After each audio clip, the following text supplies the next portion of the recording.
Welcome to the Blueprints podcast. I'm Isabelle here with Michael today, and we're going to talk about the blueprint for getting out of shame and fear and into peace, joy, and love. I'm super excited to be here and talk about this topic with you today. Yeah. Well, I want to start off. I know there's a book that's been really influential in your journey along the way, and it's called The Gap Gain by Dan Sullivan. And I wondered if you could give us just kind of an overview of that book. Well, Dan originally wrote the original Gap Gain book, but then he also co-authored with Benjamin Hardy. So it's an excellent read. You need to get a copy. This has got to be in your library. But I was first introduced to this concept through Dan Sullivan, a coach of mine. And if you haven't heard of him, look him up. He's an amazing, amazing entrepreneurial coach.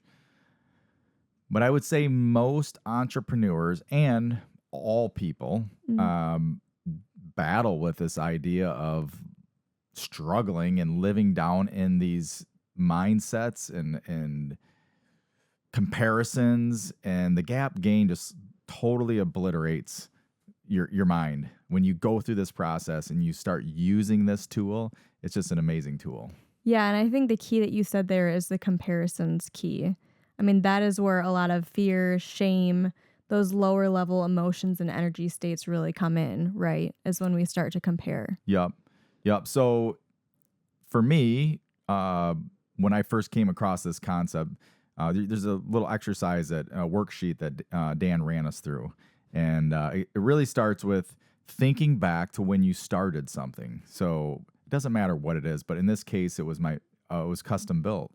And we were 15 years into the journey, and it was like I started at zero. Everybody starts at zero, no matter what goal you're trying to do. Everybody starts at zero, right? Yep. And they might have a goal of being, 10 million or 1 million or whatever the goal is. And then so many years in, you're now at this place. So let's say 15 years in, your goal was 10 million and you're at 1.5 million. And what this allows you to do is see that you're comparing yourself against the ideal. So the ideal is 10 million and you're not there yet on paper. And so when you wake up in the morning, your thoughts are all revolving around, I'm at 1.5 million and I'm trying to get to 10, I want to get to 10. And when you're in that mindset, you're often casting judgment on yourself. So you end up being your biggest critic. And the Gap Gain really is a tool to help get you out of this. And I'm telling you, it's magical. Like in the classroom, doing this exercise together with a few other people can really change your mindset overnight and get you back into living back in that moment when you first started your business. And you're like, I can't wait to do this. I'm so excited. Yeah. But along the journey, we find ourselves hitting roadblocks. We have to break through ceilings. And really our mindset is so important in that process. And that's what this tool will help you with. Sure. So there's the workshop that you can do, which you did at one of Dan Sullivan's events, right? Then there's the book that you can actually read, I didn't know there was 2 books. So there's an original one and then there's one with... Well, Dan writes a book a quarter. So he writes books specifically to entrepreneurs. They're super... one a quarter. I mean, it's crazy. I think Dan recently just turned 80, but he's committing to writing one new concept, one new book a quarter. And then those books end up becoming like the tools that we use at our quarterly workshops that we go to. So that's amazing that he's committed to writing that much. Exactly. I mean, at the age that he's at too. Yep. And there's, entrepreneurs love pictures. And so in his books, there's great little illustrations, and the Gap Gain illustration is really one that, when you see it and you understand, like, okay, I started down here. If you think of like a box down at the bottom, this is where I started at. And then the next circle up is where you're at today. So let's say that's 15 years in, that you're at 1.5 million, and your goal was to get to 10 million. So then so that distance between where you're at today and that $10 million, so that 1.5 million, so you got an $8.5 million gap right there.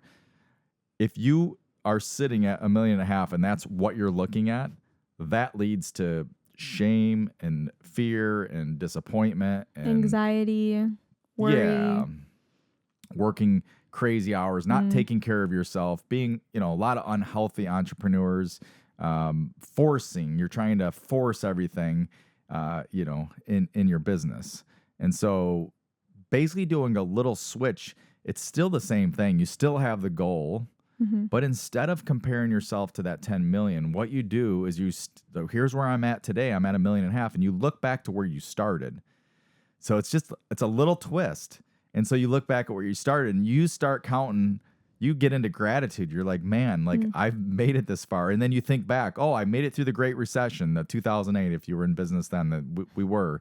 I was a couple years into business and it was a major setback, right? The Yep. way we did business before that was totally different. I knew in business, I had to restart a lot of things. I had to figure things out just to survive.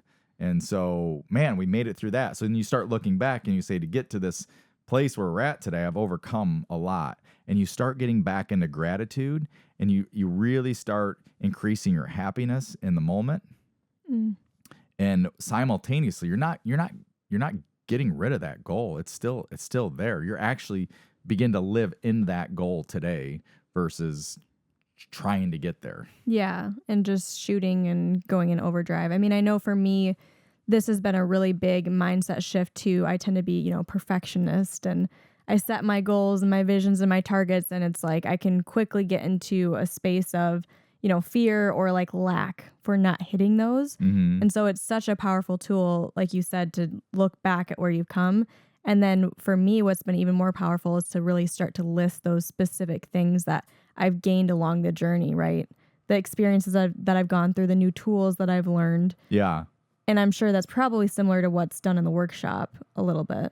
Yeah, I mean it really comes down to it's a mindset shift.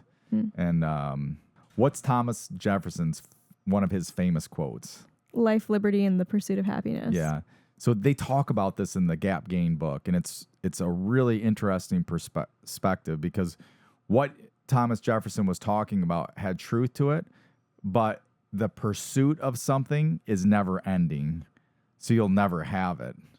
So the flip of it is, life, liberty, and the pursuit of happiness. But how about the happiness is now? And that's what the gain does, is it puts you back into a mindset of having that happiness today, because you're in gratitude as you look back over the years and you see how much you've accomplished. And then you still have that ideal, that horizon line, the big picture goal that you're going after. And so you start realigning your plans to get there, and you do it on a quarterly basis instead of an annual basis. And you start putting in some of these little tools in to really help get you and keep you in the gain. But we're all human beings, and no matter how long you've practiced this, you're going to go back into the gap. It's going to happen. You're going to get triggered. Something's going to go wrong in the business. But the faster we can recover and get back into the mindset of, I'm in the gain, look how far I've come, I am happy, I am joyful, I am peaceful, I am loving, when we start getting back into the I am thinking mindset, it really puts us back into the gain. And so, as hard as we might strive and push ourselves, you're really working against the whole system. When you really start to surrender and let go, and you look at your horizon line, you're like, yes, that's still really important. And yes, you start visualizing and seeing what you're going to have, what it's going to be like today. It puts you right back into the excitement. Yeah. I mean, you could just feel the excitement when an entrepreneur starts a new business. He's got all of these, or he or she's got all of these great ideas, or when you started a new job or a new position, or you got promoted, or, whatever it is, like there's going to be a point in time when you had expectations that you were going to be further along than you are. And then the idea is you stop measuring yourself against that place. Yeah, it's just so interesting, this concept of gap gain. And it really is a continual pursuit. One thing that I think of and that I've experienced in my life is, I started working at Custom Builts and part-time on the phones and getting into HubSpot or CRM and learning all the processes and systems, and started watching videos and understanding more about marketing and things like that, right? And really, that's where my passion started, was educating myself and watching videos and taking certifications and all this stuff. And I remember when I started full-time in the marketing manager role, it was I was over my skis for sure. I felt that I was over my skis, right? I felt Mhm. that I'm stepping into this role that there's, big expectations, like big milestones that we're going to hit and we are hitting. And I don't know that much about marketing. I mean, I know enough about it to do it, Yeah. but there was so much that I didn't know. Yeah. And the gap gain was so helpful for me in that process because Yeah. instead of focusing on what I didn't know, Yeah. I focused on what I did know and I focused on what I could go and learn. Right. Right. And it helped me so much because I mean, I remember it was like in May that I started full time in the role and it was like learning things like SEO. That's a very common marketing word, Yeah. search engine optimization. It's like I jumped into this role and I was like, wait, remind me what SEO is. Like I just was like, what is this? And so, I mean, now today I can, tell you about all of that. But like sometimes we make these big commitments and we jump into things that we don't know how to do. Yeah. And if we focus on what we don't know how to do and we focus on our lack, it's a downward spiral. Right. Right. But if we can get into that space where we can focus on, here's what I am doing, here's what I'm learning, Right. it's just, Yeah. it flips the script. Yeah. And context is really important too when you think about the year that you took over at our marketing as a leader of marketing at Custom Built. It was 2022. So we all remember what happened in 2020 in the home residential remodeling market. In a lot of markets, I mean, bikes. You couldn't find a bike. You couldn't find a car. I mean, there was a COVID boom, right? It happened. Yes. There was also a manufacturing issue that caused a lot of backlog and things like that. But beyond that, there was stimulus money and there was people at home and they were transitioning to working. How many people work at home today? So there was so much work that was getting flooded into the market. So many people wanted to be outside. And so having a nice outdoor living space where they could be outside but be at home was really important. Right. So decks and things like that really boomed. But that same year that you took over the marketing, we hired a company. We made a big investment, right? Yeah, we did. And that investment was like not something that was we were gonna see like a Google ad word where you're gonna get instant results, right? Let's talk a little bit about that because I think it's a very interesting evolution. And so simultaneously, 2022 was probably about the COVID peak. Right. And then things really, you were taking over. As they started kind of going down. We were starting to see in June of that year a downturn in leads and interest and that kind of thing, website traffic. Yep. So yeah, I mean, it was kind of going back to pre-COVID normalities. It was because we did see that in our numbers too when we would report. But yeah, I mean, we started a coaching program for marketing.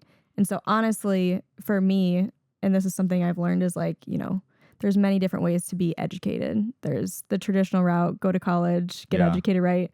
But then there's also pick up your phone and learn on YouTube, take certifications through Google, through HubSpot, through trusted sources, right? And then there's the one that, I mean, I've really gained a lot from, which is hiring a coach and doing a coaching program. Yeah. So we invested in a coaching program for marketing specifically, really focused around creating content and creating videos. And so I jumped in with 2 feet and I was like, really? Like I either go all in on this or we don't do it. And it was a vision you had for several years, right? Yeah. Going back to 2016 and. I mean, I say right, but I know it was a vision you had for a long time. Been in there for a long time. But when you look at it again, like if you measured yourself against results only, we saw a downtick in our leads, and this program was going to take us, at least a year, 9 to 12 months to even see any results. Yeah, but even that was like we're just getting a grasp around how to even implement the program, getting right people in the right seats and things like that. So to really see a return was going to be a year plus out. Mm-hmm. So as the market is changing, correcting, going back, we were investing all this time and energy and money into something that maybe we weren't seeing results on. Mm-hmm. And if you focused on that, you probably would have quit. Right? Yeah. Where the gap 100%. gain gets you back into the gain, gets you back into looking like here's where we started. Here's what I knew when I started. Now with these 4 different coaches that we were working with, we were able to implement a system and a process and begin our journey of creating content. Right. And really not just about creating content, but going back to just educating homeowners on the remodeling process so that they're more confident in their journey, whether it's with Absolutely. custom build or not, right? Absolutely. And Yeah. so, I mean, I'm super passionate about that now, but yeah, you're totally right. If I had been focused on the results, they, Could have been it would have been a really bad headspace to be in. right. Right. But I mean, honestly, thanks to the Gap Gain, your coaching, or the coaches that we were with, I mean, they told us up front, this is a serious investment of Yeah. time and resources, and you're not going to see a return for a while. Yeah. So I think that, just as we begin to wrap this conversation, The Gap Gain is a book that you definitely want to read. I would recommend getting the version. It's with Dan Sullivan, and it's written by Benjamin Hardy with Dan. Great read, fast read, and you'll just gain so much from this book. It will, if you embrace it and begin to use the tool, it will change your mindset. It will change your world. Yeah. So. And one thing that I think we'll always say on this podcast is that 1 degree of change can make a big difference. Right. So read the book, but even listening to this podcast today and really understanding the concept of where you're at today, don't focus on the goal that you want to be. I mean, it's good to have your vision. You need to have that to shoot for, but really look back and see where you've come and be in gratitude. Yeah. And tying back into the name of our podcast is Blueprints. And there's so much in a blueprint that has to be built out as it's going along, and these different tools along the way. When you look at a blueprint, I mean, it's a picture of the finished product, but it doesn't tell you necessarily how to do everything to get there. So this is a great tool to add into your tool pouch, especially as an entrepreneur or somebody that's wanting to grow in their career and bring more peace, love, and joy in their day and to their family and into their businesses. This is a transformational concept.